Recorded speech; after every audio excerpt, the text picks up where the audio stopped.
Hello everyone, a very good morning to all of you. Welcome you on today session. कैसे हैं आप सब? I hope you all must be doing well. So friends, today session going to be really important क्योंकि आज के session में will going to discuss view point of national curriculum framework NCF 2005. Exam point of view से बहुत ही important topic है हमारा Orissa SSB lectureship का. लेकिन इसके साथ साथ हमारे पेपर 2 एजुकेशन के अंदर भी काफ़ी सारे क्वेश्चंस आपको यहाँ से देखने को मिलते हैं रिगार्डिंग NCF के क्या फोकस पॉइंट्स है, क्या लर्निंग आउटकम्स है, किस तरीके से एग्जामिनेशन रिफॉर्म होना चाहिए. तो इन टॉपिक्स के ऊपर आज हम डिटेल में डिस्कस करेंगे. So without delay let's start. So सबसे पहले अगर हम देखना चाहें नेशनल करिकुलम फ्रेमवर्क के बारे में, so as you know that the national curriculum framework हमारा एक फोर्थ नेशनल करिकुलम फ्रेमवर्क है जो पब्लिश किया गया है 2005 में by the national council of education research and training. Very important. काफ़ी बार एग्जाम में क्वेश्चन बन जाता है कि NCF जो डेवलप किया गया है वो अथॉरिटी, वो बॉडी है कौन. तो वहाँ पर NCERT का नाम आता है. इससे पहले भी कई तरीके के हमारे जो करिकुलम फ्रेमवर्क पब्लिश किए गए हैं, जैसे कि 1975 में, 88 में, 2000 में. तो जो 2005 है ये आपका सबसे इम्पॉर्टेंट गाइडलाइन सर्व कर रहा है. सिलेबस कैसा होगा, टेक्स्ट बुक कैसा होगा, टीचिंग प्रैक्टिसेस किस तरीके से करवाई जाएगी क्लासरूम्स में, स्पेशली इन इंडिया. तो उसके लिए आपका डेवलप किया गया था. NCF 2005 का जो एक बेस था वो 1992 वाली पॉलिसी के ऊपर था. यानी कि जो 1986 में पॉलिसी आई थी आपकी नेशनल पॉलिसी ऑफ एजुकेशन 1986, और जो प्रोग्राम ऑफ एक्शन 1992 के अंदर आया था, जिसमें आपकी अनदर तरीके की रिव्यू कमिटीज़ है, जैसे कि रामामूर्ति कमेटी है, जनार्दन रेड्डी कमेटी है. तो उस टाइम टेनवर में आपका ये NCF पब्लिश किया गया था 2005 में, और which is completely based on the policies of education 1986 and 1992 and focus group discussions. On the other side after हमने ये देखना चाहा और ये देखा हमने कि कई तरीके की ना मल्टीपल डेलिब्रेशंस थी. तो मल्टीपल डेलिब्रेशंस यहाँ पे कराई गई थी 21 नेशनल फोकस ग्रुप के पोजीशन पेपर्स में, जिसको यहाँ पे पब्लिश किया गया था बाय प्रोवाइड करने के लिए एज एन इनपुट के तौर पे 2005 में, और उसी का ही रिजल्ट बना.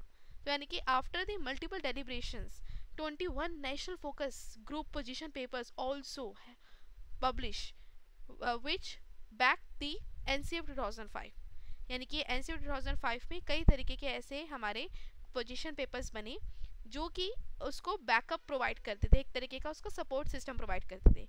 NCF 2005 और उसका जो उसके ऑफशूट टेक्स्ट बुक्स है वो हमारे आए थे under the different forms of reviews in this press. तो जो NCF 2005 है which is can be considered as an result of various kind of deliberations which is a result of offshoot. okay, now अगर main concern कहे NCF का for secondary education 2005 वो क्या था, तो यहाँ से हमारे पास काफ़ी सारे क्वेश्चंस बनते हैं. जैसे कि नेशनल करिकुलम फ्रेमवर्क 2005 ये पब्लिश किया गया था by NCERT which is quite significant for bringing the contemporary changes also in a school. तो उसको ध्यान में रखते हुए कुछ हमारे एरिया से या मेन फीचर्स थे जिसपे आपके NCF 2005 ज़्यादा विशेष तौर पे ध्यान देता था. और इसको यहाँ पे आर्टिकुलेट किया था 5 तरीके के डिफरेंट एरियाज में, जैसे कि perspective of education, learning and knowledge, curricular area, school stages and assessment, and school and classroom environment with systematic reforms. तो ये जो 5 तरीके के मेन फोकस एरियाज है हमारे, डिफरेंट तरीके के एरियाज है हमारे स्कूल करिकुलम्स में, तो उस पर ध्यान देने के लिए बनाया गया और इसका मेजर कंसर्न था. सबसे पहले इसका कंसर्न आता है पर्सपेक्टिव, यानी कि मेनली इसका पर्सपेक्टिव क्या है, परिपेक्ष क्या है. अगर हम इस NCF 2005 की बात करें तो जो नेशनल एजुकेशन पॉलिसी के बेस होने के नाते, जो 1986 या 1992 होने के नाते, उसके बेस होने के नाते यहाँ पर इसने ऑब्जर्व करा कि हमें अपना जो नेशनल सिस्टम है ना एजुकेशन का, उसको स्ट्रेंथन करना है. तो उसको स्ट्रेंथन करने के लिए एक ऐसा हमारे पास गाइडलाइंस और करिकुलम की जो हम यहाँ पर जिसको यहाँ पर ऑन ग्राउंड फैसिलिटेट कर सके और नेशन का डेवलपमेंट कर सके. तो उसके लिए to strengthen our national system of education for a pluralistic society like India, तो उसके लिए ये बनाया गया. तो उसका एक मेन आधार था, एक परिपेक्ष था. इंटीग्रेट करने के लिए एग्जामिनेशंस को in the classrooms learning and can make it more informal and alternative and the flexible nature. जो एक कमी देखी जा रही थी कि हमारा जो बच्चों के एग्जामिनेशन के प्रति एक फियर है, बच्चों का एग्जामिनेशन के प्रति एक जो डर देखने को मिल रहा है, एक एंजाइटी देखने को मिल रहा है, तो उसको यहाँ पर हटाया जाए। तो उसके लिए एक इनफॉर्मल स्ट्रक्चर हो, एक अल्टरनेटिव स्ट्रक्चर हो, एक फ्लेक्सिबल हमारा स्ट्रक्चर हो। रिड्यूस करना चाहिए करिकुलम लोड को, मतलब एक तरीके से जो करिकुलम लोड है कि एक तरीके से बर्डन बच्चा फील कर रहा है अपने एजुकेशन स्ट्रक्चर में, तो उस बर्डन को यहाँ पर रिमूव किया जाए। तो लर्निंग विदाउट बर्डन के कंसेप्ट के ऊपर इनसाइट भी इन्होंने यहाँ पर प्रोवाइड करी। प्रैक्टिस करें कि कैसे करिकुलम को जो कि एंश्राइन करे हमारे अंदर वैल्यूज़, जो भी हमारी डेमोक्रेटिक पॉलिसीज ऑफ इंडिया के अंदर जो एक वैल्यू है, डेमोक्रेटिक वैल्यू है, एटीट्यूड है, हम उसको बच्चे के अंदर इंकलकेट कर सके। तो इस तरीके का करिकुलम होना चाहिए to ensure the quality education for all the levels of school education, not even this आपका सिर्फ एक लेवल के लिए, लेकिन सभी लेवल के लिए हम यहाँ पर हर एक तरीके से एक क्वालिटी लेकर आ सके, एक अच्छे क्वालिटी नेचर हमारा डेवलप किया जा सके। जितने भी डिस्क्रिमिनेशन होते हैं on the basis of caste, यानी कि जाति, पंथ, धर्म और लिंग के आधार पे, तो उनका यहाँ पर बिना किसी मतलब irrespective of caste, creed, religion and sex, सभी को यहाँ पर इक्वल अच्छी एजुकेशन मिल सके, अच्छी शिक्षा की प्राप्ति हो सके और स्टैंडर्ड करिकुलम बन सके। तो ये इसकी कुछ पर्सपेक्टिव्स थे। इन पर्सपेक्टिव्स के अलावा हमारे पास एनसीएफ के अंदर कुछ मेन कंसिडरेशन है। These consideration are very very very important. You can mark star on it, double star on it. Exam में काफ़ी बार ये पूछते हैं कि मेन इसके कंसिडरेशन क्या है, मेन इसके ऑब्जेक्टिव्स क्या है। तो सबसे पहले है कि किस तरीके से हम अपनी लर्निंग को शिफ्ट करना चाहते हैं, कहाँ से shift the learning from the rote method, कि अपनी लर्निंग को रोट मेथड से एक process learning kind of method हमारा होना चाहिए। चार दीवारी के बाहर हमें एजुकेशन देनी है, कनेक्ट करना है knowledge to the life outside the school, integrate करना है एग्जामिनेशन को इनटू द क्लासरूम लर्निंग और उसको मोर फ्लेक्सिबल बनाना है, अपने करिकुलम को एनरिच करना है जो बियॉन्ड द टेक्स्ट बुक जा सके, और नर्चरिंग करना है ओवरराइडिंग आइडेंटिटी का, which is informed by a caring concern within the democratic polity of the country। तो उसके अंदर देश की लोकतांत्रिक राजनीति के भीतर जितनी भी चिंताओं की देखभाल करते हुए यहाँ पर सर्वोपरि पहचान करना है और पोषण करना है हमारी एजुकेशन सिस्टम का, तो उस पर हमें ध्यान रखना है। तो ये कुछ 5 हमारे ऑब्जेक्टिव्स है, आर्टिकुलेटेड आइडियाज है जिसके ऊपर ये बेस्ड है एनसीएफ। वेरी इंपॉर्टेंट, एग्जाम में 5 तरीके के ऑब्जेक्टिव्स के तौर पर आपसे पूछे जाते हैं एग्जाम में। साथ के साथ कुछ लर्निंग एंड नॉलेज की भी बात की है, ये भी एक आपका कंसर्न एरिया है एनसीएफ 2005 में, जिसके अंदर सीखना और ज्ञान की बात की जा रही है, जिसमें एक लर्निंग ऐसी हो जो फोकस करे होलिस्टिक डेवलपमेंट पे, मतलब जिसके अंदर हम सिर्फ एक डोमेन पे फोकस नहीं करें कि सिर्फ हम बच्चे को कॉग्निटिव डोमेन के माध्यम से पढ़ा रहे हैं, बच्चे का सिर्फ मेंटल फंक्शनिंग को ही स्ट्रेंथन कर रहे हैं, ऐसा नहीं है। We trying to strengthen out various kind of expect, जिसमें आपका इमोशनल है, सोशल है, फिजिकल है, तो होलिस्टिक डेवलपमेंट करना है बच्चे का। क्रिएट करना है inclusive environment in the schools and classroom for all the students, सभी स्टूडेंट्स के लिए। प्रोवाइड करना है ample opportunities in the school for the children and voicing their thoughts, कि मतलब उनका जो विचार है, जो वो क्या सोचते हैं, तो उसको हमें एक आवाज़ देनी है, उनको यहाँ पर प्रोत्साहित करना है कि वो भी अपना व्यू पॉइंट को एक्सप्रेस कर सके। तो इस तरीके से एम्पल अपॉर्चुनिटी हमें बच्चे को प्रोवाइड करनी है स्कूल में, ताकि वो अपने वॉइस दे सके, अपने थॉट्स को, अपनी क्रियोसिटी को, अपने क्वेश्चंस को इन करिकुलर प्रैक्टिसेस। ब्रिंग करना है children to connecting their knowledge across the disciplinary boundaries, कि जो इस डिसिप्लिनरी बाउंड्रीज है ना, कि हम सिर्फ यहाँ पे mathematics, social sciences, environmental studies इसी के अंदर ही लगे हैं, तो इसके बाहर जा सके, इस बाउंड्री को पार करके कुछ और लर्निंग ले सके, जैसे कि लाइफ स्किल्स सीख सके, है ना। लाइफ स्किल्स के साथ हम यहाँ पर अपना जो भी एक वर्क एजुकेशन है उसकी प्राप्ति कर सके, वोकेशनल स्टडीज हम कर सके। तो कुछ ऐसे आइडियाज़ हम डेवलप करें जो इस चार दीवारी से बाहर हो, अक्रॉस द डिसिप्लिनरी बाउंड्रीज हो।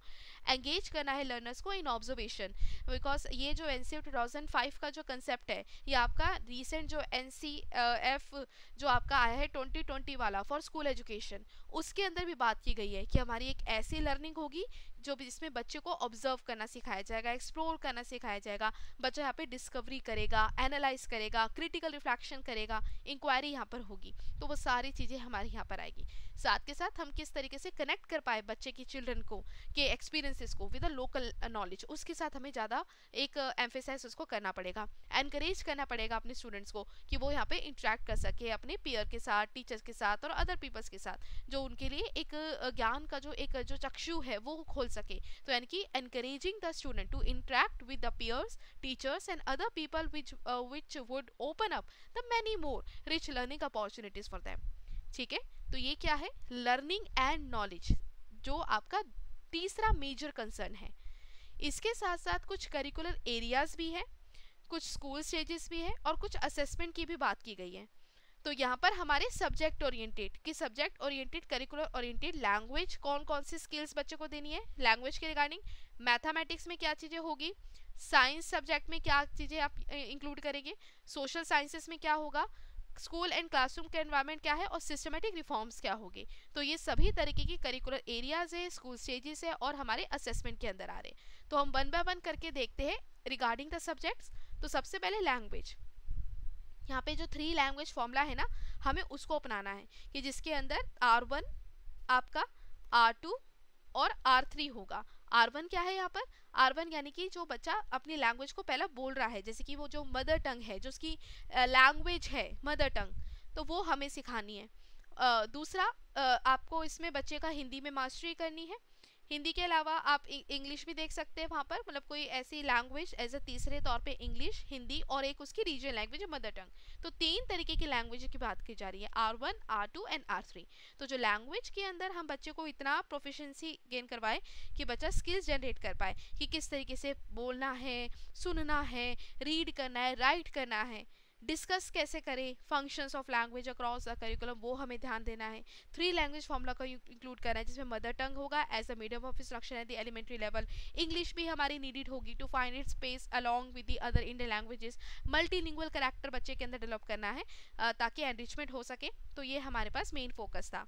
मैथमेटिक्स के जोन में भी कहा गया क्योंकि बच्चे का ये भी देखा गया कि बहुत ही इनिशियल लेवल पे बच्चे का एक मैथमेटिकल एंजाइटी बच्चा डेवलप करता है, तो उस मैथमेटिकल एंजाइटी को वो डेवलप ना करे, उस फियर को वो ओवरकम कर सके, तो उसके लिए हमें मैथ्स पे ज़्यादा ध्यान देना पड़ेगा, बेसिक ऑपरेशंस को सिखाने पे ध्यान देना पड़ेगा। तो अभी जैसे कि FLN सिस्टम आया, फाउंडेशन लिटरेसी एंड न्यूमरेसी, तो सिमिलरली जो पहले इसका जो एक कंसेप्ट था NCF 2005 के अंदर देखने को मिला जिसमें मैथमेटिक्स का कंसर्न था। तो मैथमेटिक्स के कंसर्न को देखते हुए हमें ऐसी एजुकेशन है, ऐसा स्टूडेंट्स को उसको प्रोवाइड करना है regarding the mathematics as a discipline जो हमारे सेकेंडरी स्टेजेस के लिए हो, और बच्चा यहाँ पे मैथमेटिक्स को as a discipline, as a structure उसको परसीव कर सके। फेमिलियर करवाना स्टूडेंट्स को कि मैथमेटिकल कम्युनिकेशन कैसे होती है, उसकी टर्मिनोलॉजीज कौन सी है, सिंबल्स क्या है, और कंसोलिडेट करना मैथमेटिकल मॉडलिंग को कि बच्चा कैसे डेटा इंटरप्रिटेशन करे, यहाँ पे एनालिसिस करे, विजुअलाइज करे, जनरलाइजेशन करे, कंजक्शंस को प्रूव करे, तो ये बच्चे को सिखाए। साइंसेस के सेक्टर में यहाँ पे बच्चे को लैंग्वेज ऑफ साइंस सिखानी है, बच्चे को समझाना है कि किस तरीके से हमारी एबिलिटीज़ वर्क कर रही है, बच्चे का नेचर के प्रति एक व्यवहार, एक क्यूरियोसिटी, अपने एनवायरनमेंट के साथ एक रिलेशन बच्चा डेवलप कर सके, वर्ल्ड ऑफ वर्क को समझ सके। सोशल साइंस के अंदर हम बच्चे को फोकस कर पाए इंटरडिसिप्लिनरी सब्जेक्ट्स में, जैसे कि हिस्ट्री है, ज्योग्राफी है, इकोनॉमिक्स है, सोशोलॉजी है, पॉलिटिकल साइंसेज है, जेंडर जस्टिस है, जेंडर इश्यूज जितने भी होते हैं, मार्जिनलाइज्ड ग्रुप्स है, इनकी बात कर सके, ये बच्चे को सिखाए। एंड अपार्ट फ्रॉम दिस हम यहाँ पर बच्चे को work, art, peace, health and physical education and habitat and learning needs क्या होती है उनके बारे में भी सिखा सके। तो ये सोशल साइंसेस के सेक्टर में आएंगे। साथ के साथ स्कूल एंड क्लासरूम का एनवायरनमेंट कैसा होगा, तो जो फिजिकल एनवायरनमेंट होगा हमारा स्कूल में वो मेंटेन करेगा favourable in the terms of infrastructure. यहाँ पर आपका एडिक्वेट लाइट एंड वेंटिलेशन होगा, ratio of students and teacher भी यहाँ पे आपका निर्धारित किया गया है कि अगर एक टीचर है, एक टीचर पे 30 बच्चे एक टीचर पे, तो 1:30, 1:40, ये पूरा जो रेशियो है ये भी डिफाइन किया गया है। स्कूल के एनवायरनमेंट के बारे में बात किया गया है, क्लासरूम कैसा होगा, प्रॉपर्ली तरीके से लाइटेड होगा, वेंटिलेटेड होगा, एक मतलब एक बहुत ही ओपन स्पेस होगा, यहाँ पर वेल इक्विप्ड होगा। तो ये स्कूल एंड क्लासरूम का एनवायरनमेंट, और साथ के साथ सिस्टमेटिक रिफॉर्म्स की भी बात की गई है। सिस्टमेटिक रिफॉर्म्स में कि अगर आप चाहते हैं क्वालिटी को इंश्योर करना at every sphere of the school education including the curricular activities या टीचिंग लर्निंग प्रोसेसेस या एग्जामिनेशन रिलेटेड हो, तो वो हमें सिस्टमेटिक तरीके से देख रेख करना, मॉनिटर करना, एनहांस करने के लिए participation of the local government in the school activities, यहाँ पे डेमोक्रेटिक पार्टिसिपेशन भी इंश्योर करना, जो एक स्ट्रेस होता है बच्चे के अंदर रिगार्डिंग द एग्जामिनेशन वो रिड्यूस करना। तो ये सारी चीज़ें सिस्टमेटिक रिफॉर्म्स में आती है। सो आई होप आपको यहाँ तक क्लियर हो गया होगा जो भी मैंने कराया, language, mathematics, science, social sciences, learning and knowledge. इसके अलावा हमने समझा एनसीएफ के कुछ ऑब्जेक्टिव्स है, कुछ पर्सपेक्टिव्स है। नाउ इसके अलावा एक तीसरा हम यहाँ पे बात करेंगे अब, वो है इसमें स्कूल एंड क्लासरूम एनवायरनमेंट के बजाय और कुछ इंपॉर्टेंट एस्पेक्ट, जैसे कि addressing the specific curriculum issues. अब करिकुलम रिलेटेड इशू क्या है, ये भी एग्जाम में काफ़ी बार आ जाते हैं कि why do we need a co-curricular activity and extracurricular activity, why not disciplinary oriented activities are sufficient for us. क्यों ऐसा है, इसके पीछे क्या रीज़न है, तो उसको समझने के लिए हम यहाँ पे एड्रेस करेंगे स्पेसिफिक करिकुलर इश्यूज को इन दी करिकुलम। तो उसके लिए जो ट्रेडिशनल अप्रोच रखा जा रहा है ऑर्गेनाइज करने का करिकुलम को, which is mostly based on the subject centre approval. तो इन केसेस में देखा गया कि तरीके की आपकी ना डिफ़िकल्टीज देखने को मिल रही है। तो इन सभी तरीके की डिफ़िकल्टीज ना हो, तो उसके लिए हम क्यों ना आर्ट्स एंड क्राफ्ट एजुकेशन को जोड़े, लाइफ स्किल्स बच्चों को सिखाए, पीस एजुकेशन सिखाए, बच्चों को वैल्यू एजुकेशन दे। साथ के साथ बच्चा यहाँ पे सिर्फ आपके सब्जेक्ट ओरिएंटेड डिस्टिंक्ट डिसिप्लिन के ऊपर टारगेट नहीं करे, इसके साथ साथ एक्स्ट्रा करिकुलर एक्टिविटीज में भी पार्टिसिपेट कर सके। तो उसके लिए इंटेग्रल पार्ट ऑफ करिकुलम में बनाया जाए। जैसे कि महात्मा गांधी जी कहते हैं कि एजुकेशन एक ऐसी है जो ऑलराउंड बच्चे का डेवलपमेंट कर सके, माइंड बॉडी स्पिरिट का। तो इसी को ध्यान में रखते हुए हमें भी एक होलिस्टिक डेवलपमेंट की बच्चे का करवाना है और एक टोटल डेवलपमेंट बच्चे का करवाना है रिगार्डिंग द पर्सनैलिटी। तो उसके लिए एक ओवरऑल हमें एक करिकुलम चाहिए जो कि इंटीग्रेटेड हो। तो इस पर ये जोर देता है। साथ के साथ यहाँ पर अलग डिसिप्लिन्स को ऐड करने के लिए क्या है, जैसे कि education for piece in this curriculum, कि हमें बच्चे को ह्यूमन राइट्स क्या है, एथिकल राइट्स क्या होते हैं, ह्यूमन जस्टिस क्या है, साथ के साथ टॉलरेंस की भावना बच्चे में डालना, सोशल रिस्पॉन्सिबिलिटी क्या है, क्या एटीट्यूड है, क्या स्किल्स है जो हमारे लिए रिक्वायर हो सकती है अपने समाज के साथ सामंजस्य बिठाने में। ठीक है, तो ये सारी चीज़ें हमारे पास आएगी, इन सब के बारे में हम ध्यान में रखेंगे। साथ के साथ यहाँ पर हमारे पास एक नेक्स्ट कंसेप्ट आएगा which is known to be what work and education. यहाँ पे बच्चे को वर्क, जिसकी सुपा socially useful and productive work क्या होता है वो हम सिखाएंगे बच्चे को। बच्चा यहाँ पर आगे जाके स्कूल के बाद अपना कुछ ना कुछ एम्प्लॉयमेंट करेगा, तो उसके लिए वो एक बढ़ावा दे सकते हैं वर्क एंड एजुकेशन का जो कल्चर बच्चे को समझाते हुए, लाइफ स्किल समझाते हुए कि बच्चा आगे जाके किस तरीके से नेचुरल लाइफ स्किल सीख सकता है, नर्चर करना सीख सकता है, कल्चर को, एम्पैथी कैसे रखना है, कैसे सेल्फ एस्टीम इंप्रूव करना है। तो उसके लिए हम बच्चे को life skills and value education भी सिखाएंगे। ठीक है, साथ के साथ आर्ट्स एंड क्राफ्ट एजुकेशन होना चाहिए। तो आर्ट्स एंड क्राफ्ट एजुकेशन में हम यहाँ पे बच्चे को कुछ क्रिएटिविटी, सेंस ऑफ क्रिएटिविटी बच्चे में जगाएंगे, एस्थेटिक्स जगाएंगे, कुछ स्किल्स सिखाएंगे, यहाँ पे वैल्यू बेस्ड लर्निंग अपॉर्चुनिटीज़ बच्चे को देंगे, तो वो आर्ट एंड क्राफ्ट के माध्यम से दे पाएंगे। हेल्थ एंड फिजिकल एजुकेशन का भी ध्यान रखेंगे कि जिसके अंदर बच्चे का मतलब जो बच्चे को पढ़ाए कि किस तरीके से जो अंडर नरिशमेंट होती है उसको कैसे हम प्रिवेंट करें, कैसे जितने भी कम्युनिकेबल डिजीज़ है तो उसको किस तरीके से प्रिवेंट किया जाए, कौन से प्रिकॉशनरी मेजर्स लें, तो ये भी बच्चे को सिखाए। साथ के साथ एनवायरनमेंट को कैसे कंजर्व करें, किस तरीके से सस्टेनेबल तरीके से अपना डेवलपमेंट कर सके, कैसे जो वेस्टेज होती है उसको हम रिमूव कर सके, प्रिवेंट कर सके, कंजर्व कर सके अपने रिसोर्सेज को। तो इनकी भी बात करेंगे, इनके बारे में भी ध्यान में रखेंगे। ठीक है, तो आपको यहाँ पे समझ आए कि सारा करिकुलर एरियाज है कि हमें जो भी इश्यूज है करिकुलर एरियाज के अंदर तो उसको किस तरीके से ओवरकम कर सके, तो उसमें क्या क्या ऐड कर सके। और ये सारे रिकमेंडेशंस आपको देखने को मिलेंगे एनसीईआरटी 2005 में। ठीक है, नाउ करिकुलम देख लिया, सिस्टमेटिक रिफॉर्म्स देख लिया, कुछ आपके एडिशनल सब्जेक्ट्स के बारे में बात की जा रही है इसमें, वो देखें। अब आता है क्वालिटी अश्योरेंस। अब क्वालिटी का अश्योरेंस किस तरीके से करना है, तो यहाँ पे कुछ इंडिकेटर्स है जो एनसीईआरटी 2005 के अंदर निर्धारित करे गए हैं, जैसे कि curriculum, teacher and pedagogy, school management, continuous comprehensive evaluation जो हम ऑलरेडी कर चुके हैं अपने लास्ट सेशन में, infrastructure and other resources, school planning and management, teaching learning resources, curriculum transaction, learner progress and teachers professional development. तो quality indicators में से कुछ हमारे ब्रॉड क्वालिटी इंडिकेटर्स है जिसमें आपके 4 आते हैं, करिकुलम, टीचर एंड पेडागोजी, ये बहुत इंपॉर्टेंट है, एग्जाम में पूछा जा सकता है उड़ीसा एसएसबी में, तभी मैंने आपको ये स्लाइड के थ्रू करवाया है, वेरी इंपॉर्टेंट। तो यहाँ पे 4 चीज़ें आ रही है, continuous comprehensive evaluation, school management, teacher and pedagogy and curriculum. On the other side, specific quality indicators में infrastructure and other resources, school planning and management, teaching learning resources, curriculum transaction, learner progresses and teachers professional development आता है। तो 1 by 1 करके इन सभी तरीके के indicators के बारे में समझेंगे, ध्यान में रखेंगे और आगे इसको डिस्कस करेंगे। सबसे पहले करिकुलम कैसा होगा, अब यहाँ पे कुछ पॉइंटर्स है, जैसे कि करिकुलम आपका इंक्वायर करेगा लर्नर फ्रेंडली होगा, इंक्लूसिव करिकुलम होगा, सबको साथ लेकर चलेगा। तो सबका साथ, सबका विकास, सबका विश्वास, सबका प्रयास, ये वाला जो कंसेप्ट है जिसमें सबको साथ लेकर चलने की बात की जा रही है, जिसमें हम नॉलेज ऑफ आर्ट्स भी देंगे, एस्थेटिक्स भी देंगे, वर्क की नॉलेज भी देंगे, physical, peace, education, science, practical skills, इन सब के बारे में बच्चे को जानकारी देंगे। एम्फेसाइज किया जाएगा the social context of the education in the secondary curriculum. तो जो हमारा सोशल कॉन्टेक्स्ट है एजुकेशन का, तो उसके ऊपर ज़्यादा एम्फेसाइज किया जाएगा। लर्नर्स को एंगेज किया जाएगा in the progress of acquiring and constructing the knowledge through the variety of teaching learning activities. We should not stuck and we should not tightly pack सिर्फ एक तरीके की टेक्नोलॉजी या एक तरीके का जो हम यूज़ कर रहे हैं मेथड, हमें वैरायटी ऑफ मेथड का यूज़ करना है।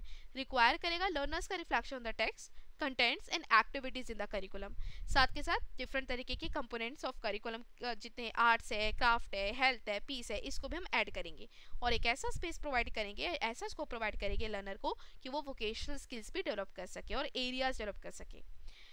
टीचर एंड पेडागोजी में हमारे पास टीचर और pedagogy, pedagogical content knowledge properly तरीके से कोप अप करेगी, जिसमें वेल क्वालिफाइड एलिजिबल टीचर्स होंगे जो बच्चे को पढ़ाएंगे सेकेंडरी क्लासेस में। क्लासरूम के अंदर एक अवेयरनेस होगा, प्रैक्टिस करा जाएगा, रिसर्च फाइंडिंग्स का भी क्लासरूम्स पे ये भी ध्यान रखा जाएगा। अंडरस्टैंड किया जाएगा contextual use of generic course and content specific pedagogy, कि जो हम कंटेंट स्पेसिफिक पैडागोजी का यूज़ करते हैं। कंटेंट स्पेसिफिक हमारे यहाँ पर जो आ जाएंगे स्टडी मटेरियल, कंटेंट स्पेसिफिक हमारे aids, TLMs, strategies, assessment techniques, तो ये ध्यान में रखेंगे। अंडरस्टैंड करेंगे दी स्टूडेंट्स और उनकी एबिलिटी, उनका एप्टीट्यूड, उनका इंटरेस्ट, उनका attitude and pattern, personality pattern. School management के लिए आपको पता है यहाँ पर स्कूल मैनेजमेंट के लिए सबसे इंपॉर्टेंट कंसेप्ट यहाँ पर आ रहा है एकेडमिक लीडरशिप। तो यहाँ पे जो एकेडमिक लीडरशिप है कि जिसमें हमारी जो हेड टीचर्स है यानी कि हमारे प्रिंसिपल्स है, हमारा स्टाफ है, तो उनके लिए यहाँ पे एक एकेडमिक लीडरशिप क्वालिटी को बढ़ाना, वेल ओरिएंटेड और एमर्जिंग करिकुलर विजन रखना, साथ के साथ अपने जितने भी इन्फॉर्म करते रहना उन्हें टाइम टू टाइम पे about the universalization of secondary education, और जितने भी वेरियस स्कीम्स है जो हमारी रमसा के अंदर आती है, राष्ट्रीय माध्यमिक शिक्षा अभियान के अंदर आ रही है, सेकेंडरी अभियान में हमारे पास है, तो वो भी हम टाइम टू टाइम पे उनको बताते जाए और मोटिवेट करें टीचर्स को कि वो अपने लिए एक तरीके का इंक्लूसिव एनवायरनमेंट क्रिएट कर सके। इंक्लूसिव एनवायरनमेंट अगर क्रिएट होगा तो यहाँ पर बच्चा सही तरीके से लर्न कर पाएगा, इंश्योर कर पाएगा उसका इक्वल पार्टिसिपेशन। साथ के साथ प्रोवाइड करेंगे opportunities for the teachers for their professional development.